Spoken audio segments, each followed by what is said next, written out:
স্বাধীনতার এত বছর পরেও আমরা ন্যূনতম যে নাগরিক অধিকারগুলো রয়েছে সেগুলো থেকে আমরা বঞ্চিত হয়েছি।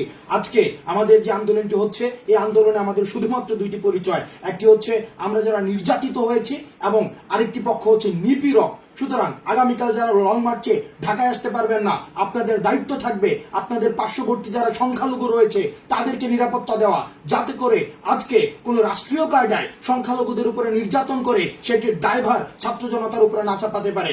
মনে রাখবেন, আজকের এই পরিস্থিতিতে বাংলাদেশে দাঁড়িয়ে আমাদের পরিচয় কোনো হিন্দু নয়, কোনো মুসলমান নয়, শিখ নয়, খ্রিস্টান নয়, বৌদ্ধ নয়। আমাদের প্রথম পরিচয় আমরা মানুষ এবং পরবর্তী পরিচয় দুইটি মাত্র পরিচয়। একটি পরিচয় হচ্ছে যারা নির্যাতক, আরেকটি পরিচয় হচ্ছে আমরা হচ্ছি যারা নির্যাতিত। সুতরাং আমাদের যে আন্দোলন সেটি হচ্ছে নির্যাতকের বিরুদ্ধে আমাদের আন্দোলন, নিপীড়কের বিরুদ্ধে আমাদের আন্দোলন, বৈষম্যের বিরুদ্ধে আমাদের আন্দোলন, স্বৈরতন্ত্রের বিরুদ্ধে আন্দোলন। আমাদের এক দফা বাস্তবায়ন না হওয়া পর্যন্ত আমাদের আন্দোলন অব্যাহত থাকবে।